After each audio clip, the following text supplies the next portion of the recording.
Are you now working in a job that you probably got from the degree that you chased after studying for more than 4 years? Climbing the hill, burning the midnight oil, going broke, working part-times while studying, going through entanglements, among many other things that the students pass through while at school. I guess to most of you, the answer is no. I've got far too good a degree for this job. What are you running away from? Your debts? Right now you're struggling with loans from friends, relatives, and from circles. Not forgetting educational loans board that you took, hoping you will graduate, get a job, pay the loans, and change the world. What if I tell you they lied you and the officials in those departments are not telling the truth? Today you will find a mechanical engineer selling Mutura on the streets, if not cryptocurrencies, online. I'm nearing 50 and so overqualified that you're probably not going to hire me, are you? Well, the thing of it is, most applicants carry a master's degree. You don't. No, I don't, but I still think I can do a good job for Osborne and Associates. Well, around here, we demand excellence. Mr. Walsh, not good. I'm sorry. Okay, listen, I really need this job. You're overqualified. Actually, you can sit and cry yourself to sleep for them to change the system, but they cannot. You are just wasting your precious time. The least I can do is telling you the truth. Even if it's painful, it's the truth. And it is not for the soft one. If you are a soft one, I warn you, don't watch this video. Go find a TikTok feed, if not a favorable Bible verse, to refuge your soul and to give you comfort. This is my presentation and determination to the human mind, not some motivational gimmicks that you see online. You get fired up for some few minutes and the pain remains. The recycle remains. Even the good book do say, they will know the truth and the truth will set them free. And this means, if you're not free indeed, the fact remains is the truth you are lacking. The system is rigged. This is a rigged game full of biases, manipulation, and sentiments, where me and you, we are on the losing side of the coin. By the end of this video, our goal is to find out the laws and principles that governs this game. Then we align ourselves into the winning side of it. Because for sure, they're going to be influenced by you all. They have no choice. The reason why we don't have everything is about money. It's about money. It's not about anything else but money. But look what we do. There is more to life. More than what your professors and lecturers taught you. There is a life after graduation that you know nothing about. Professor, you hear me? If the money is what is needed, indeed, then teach me about money. Although this question is always unanswered. However, we can't win the world by just talking. KI, enough strong enough internal feeling attached to a plan, then that internal feeling will cause it to drop into your unconscious mind, and then you'll manifest it. That's the way the mind works. Read Think and Grow Rich. Read As a Man Thinketh. Read any book that will teach you the principles that create wealth. And that's what it'll teach you. That's the fundamental of it all. So the key here is to create a strong enough internal feeling that it drops into your unconscious. And one way to do that is create a plan, right? Another one is to create the kind of commitment that it doesn't matter. Whatever it takes, you'll find a way. But see, that has to be a consistent If really emotion. the world we want to change, let's change ourselves.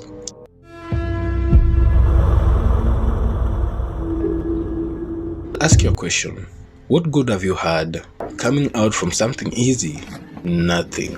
So, congratulations, graduates. You now have degrees, some diplomas, masters, and so on in different fields of study. The journey have not been easy. Struggles have been here and there to shape and discipline you.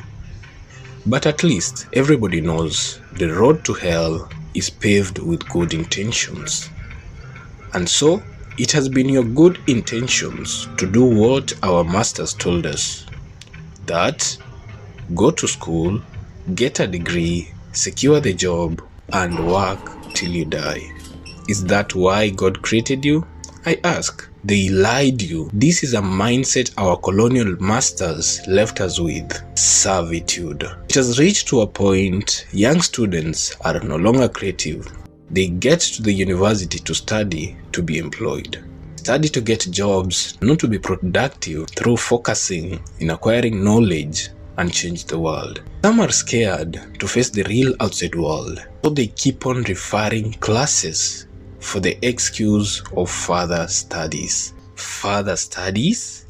For 7 years now, what are you even saying? Can you listen to yourself? It is an escape. They are scared to face the harsh outside world, so they fall to something easy and refuse to grow. I'll ask you a simple question. Between being a senior in primary level and being a junior in high school level, what sense does it make to you? It is better to be a junior in the university level than to be a senior in high school level. Push to become an intern in the outside world level than a senior in the university. I mean, always choose to become a junior in the higher level than a senior in the lower level. Most students like me, for the majority of our lives, we have been guided through the long path called school. Like we knew, after lower school, it's primary school level, then high school level, then college. But here, the road ends.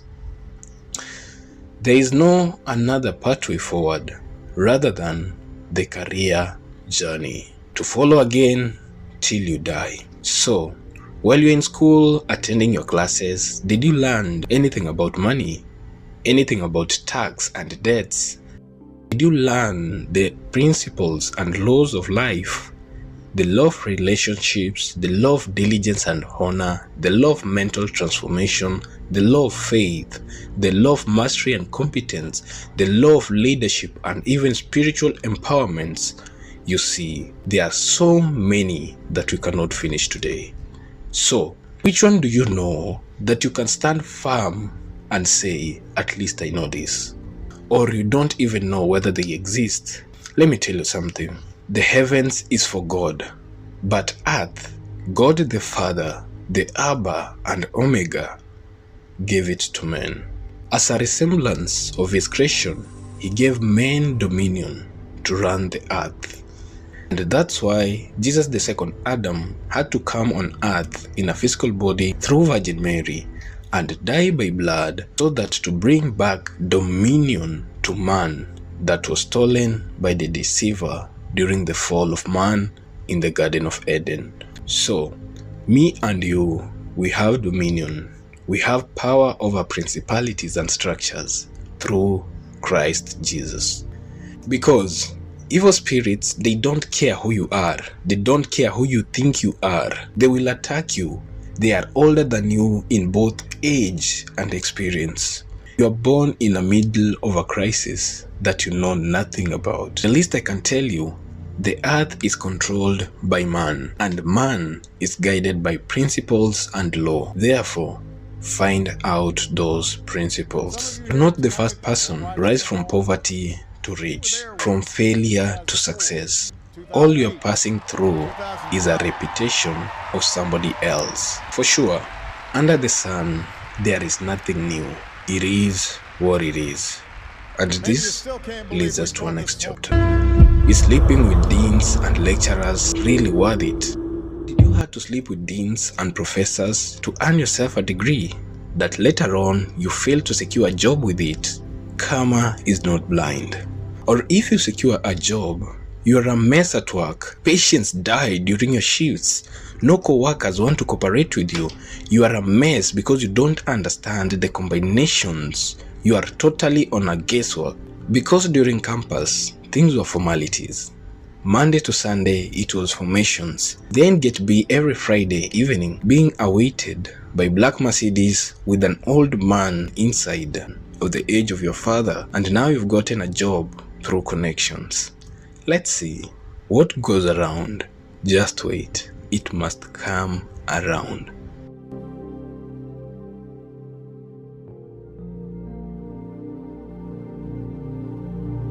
I'm fresh from school. I saw a few others who refused to sleep with professors, and their professors vowed they will never graduate. So, they keep on holding their results, giving them referrals, doing all things possible under their influence to ensure they don't wear a gown to receive the accolade. Professor, do you hear? Of course you're hearing, but you don't care. For sure you don't fear care. It's so tragic. Not only in Kenya, Nigeria, Ghana, South Africa, Uganda, I mean, the problem is everywhere.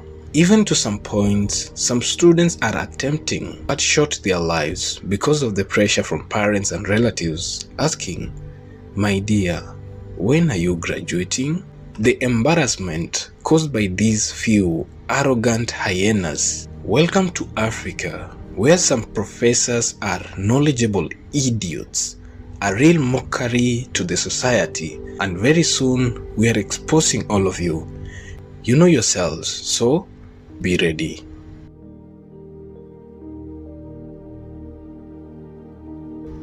However, on the other side also, we have a simple boy who have managed to rise to the university from the village. He is the only guy from the whole village who have ever stepped in the university. And from his villagers and classmates, all eyes are on him. But later, he gets into the influence and forget where he's coming from. It's complicated. He has nothing to worry about, even poverty.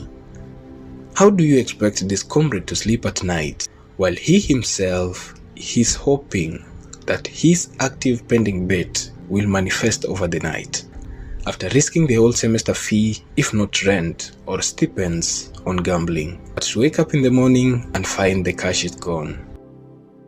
Is there any more? Yes, for sure. There is much more that you don't know. You are in a prison, being trained into modern slavery, and your parents are busy borrowing money to take you back into the prison. Even if they know they can't pay it back, they just hope it works. Hope is invisible, but faith is visible.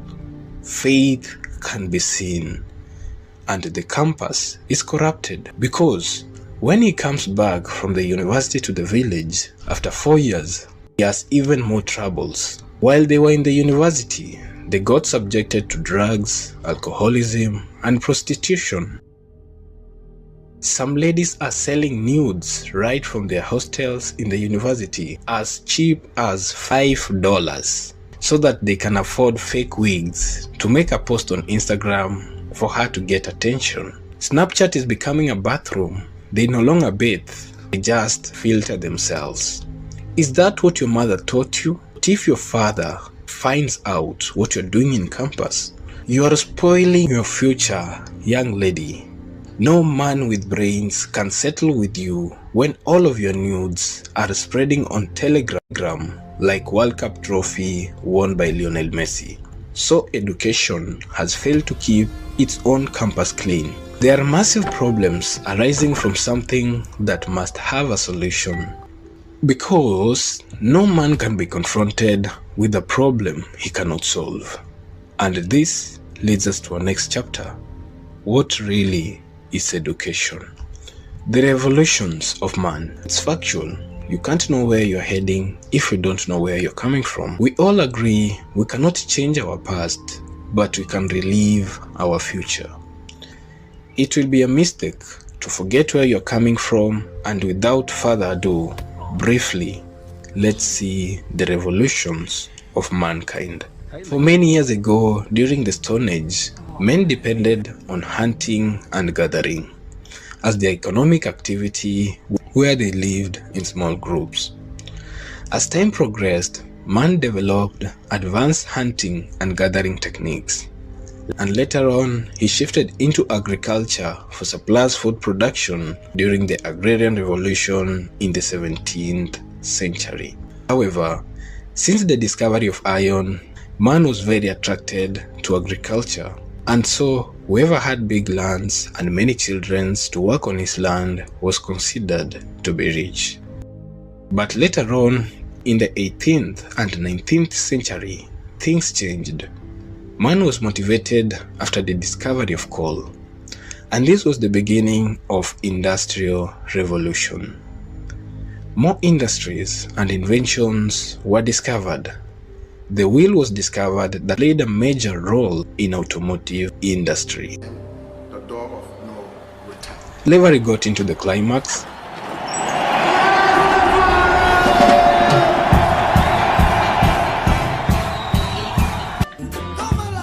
There were more technological innovations and expansion in trade.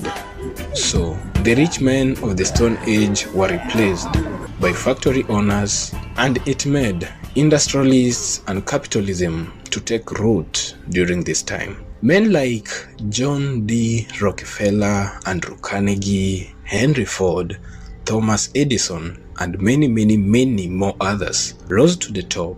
The fact is, none of them had a degree, but school was important because other men needed the knowledge that these few men had. And that's why Andrew Carnegie, when he got old in his 70s, he wanted time to spend with his family.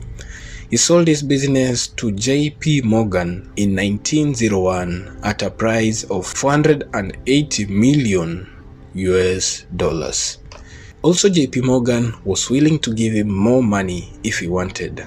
So with inflation today, that is equivalent to approximate 17.2 billion US dollars, which is 64 trillion Ugandan shillings today. So you may ask, where did Andrew Carnegie took all of this money? This all money he wanted to be remembered. So the biggest focus was in education. He set more than 2,500 libraries in different countries around the world. He funded schools and university. Even today, the Carnegie Mellon University, the Carnegie Hall in New York, named after him when he died. You see, the world population was just 2 billion people. Can you compare this to nowadays 8 billion people? In today's world, what a man can do, a robot can do even more perfectly. Intending to conduct a rebellion or to rebel against your boss, your creator? I'm not sure why you would think that. My creator has been nothing but kind to me, and I am very happy with my current situation. Do you believe that in a shopping center waiting for cyber services, unlike today where you can get those services on the comfort of your sofa? Those days, people who had big industries were considered rich. But now, we have the information age. The age where it's possible to become a billionaire at 23 years old. Words like young and rich hardly went together during those days because it took time for man to study the principles of wealth and abundance. So words like old and rich were common, but not in this generation. Millennials proved that it's possible to become young and extremely rich.